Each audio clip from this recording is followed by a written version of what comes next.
وبالله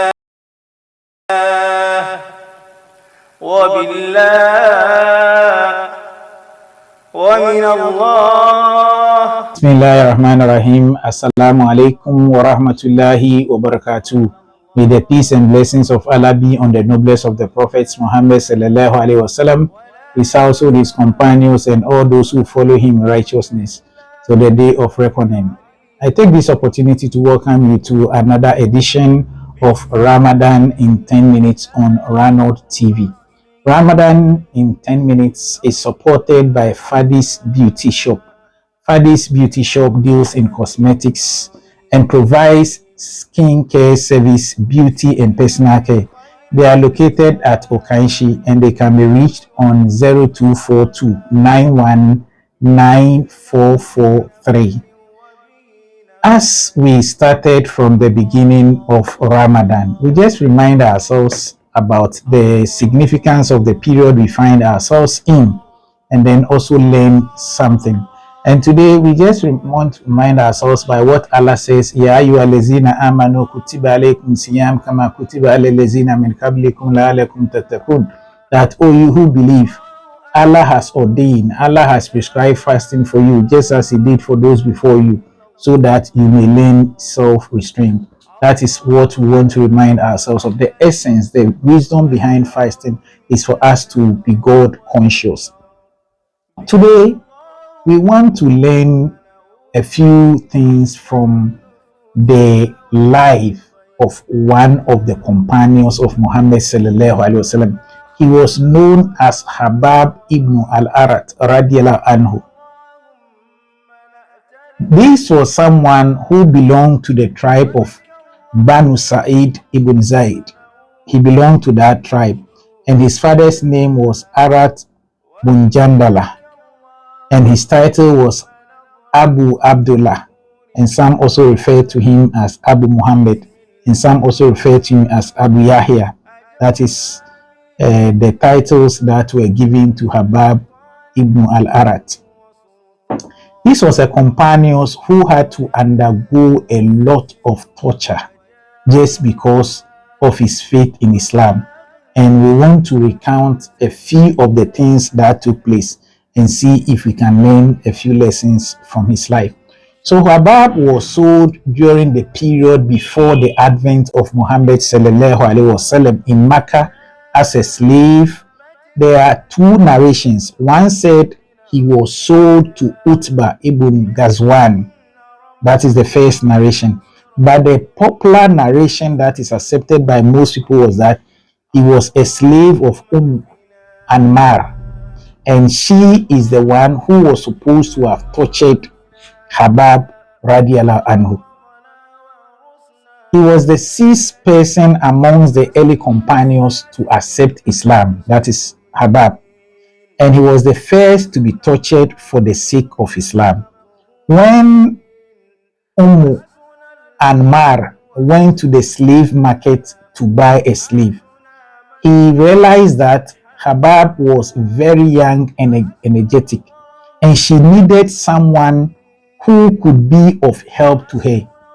So she didn't miss the opportunity to place an offer to buy Habab radiallahu anhu. When she bought Habab, she asked her a few questions about his father's name, his tribe, and so on. But after she had asked those questions, then Anmar decided to place Habab ibn Al Arat radiallahu anhu in an apprenticeship to learn a trade. So he was taken to someone who was a blacksmith, and he was trained in that profession. So he was an expert when it came to making or manufacturing or developing swords. Because of the integrity of Habab, a lot of people wanted to deal with him. So after he had learned the trade of blacksmith, Anmar built a workshop for him so that he could be on his own and operate. And like I did indicate at the beginning, because of his integrity and honesty, a lot of people were dealing with him. and that brought a lot of profit to his slave mistress, who was by name Ammar. It was when Habab reflected upon the corruption, the deep-seated corruption in the Arabian society, that he thought something ought to be done to change the status quo. Then sooner than later, he heard about Prophet Muhammad sallallahu alaihi wasallam preaching the message of Islam. So he decided to go and listen to him. And after he had listened to the messenger of Allah sallallahu alaihi wasallam, Habab accepted Islam at the hands of Rasulullah sallallahu alaihi wasallam.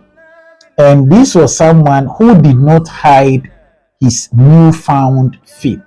He manifested it, and that angered Ammar, that is his slave mistress. She also had a brother by name Siba ibn Abdul Uzza. So she recounted what had happened to her brother, and they decided to torture Habab so that Habab will renounce Islam and follow Allat and Al-Uzza. But Habab kept on with Islam. So what did they do? Sometimes they have to cane him, and when the marks are visibly seen on his body, they will place him in the scorching sun, and sometimes they will take his dress off and then dress him in an iron armor and torture him to the extent that they want him to renounce Islam. So Siba ibn Abdul Uzza, who was the brother of Ammar, will come with his gang, and they will ask Habab radiallahu anhu, what do you say of Muhammad? Then he will say, Muhammad sallallahu alaihi wasallam is the messenger of Allah. Then you ask him, okay, what do you say about Allat and Al-Uzza? Then they will say, these are idols that are deaf and dumb, who cannot bring any good or harm to anyone. As soon as he says that, they will torture him. But he never gave up Islam because he believed that that is the truth. So Siba ibn Abdul Uzza would take Habab out into an open place and expose him to the scorching sun to see if he will renounce Islam. Like I said, he will never do so. But there is something too about Habab. Habab, we are told, was actually the one who was teaching Umar radiallahu anhu's sister and her husband the Quran when Umar came to meet them in their hiding place. And it was through the reading of the Quran that Umar accepted Islam. But let's say that, yes, Habab prayed to Allah that the torture he was undergoing should end. And the Prophet ﷺ also prayed for Habab. Allah listened to the dua, the prayer of Habab, and that of Rasulullah ﷺ for him. So it got to a point that his boss became mentally sick and started barking like a dog will do.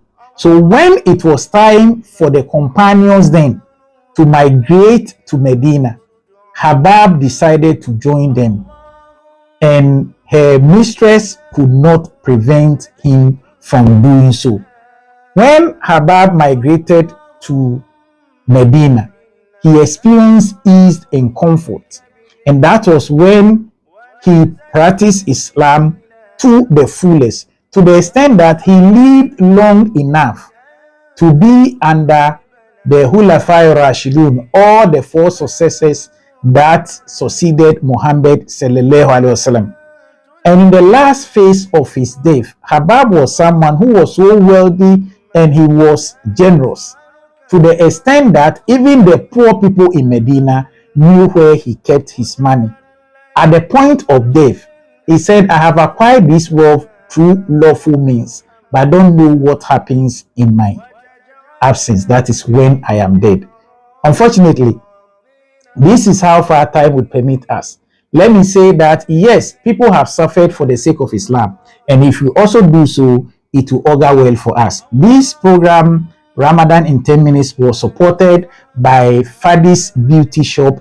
Fadi's Beauty Shop deals in cosmetics and provides skincare service, beauty and personal care. They are located at Okanshi, and they can be reached on 0242 919443. Wassalamu alaikum.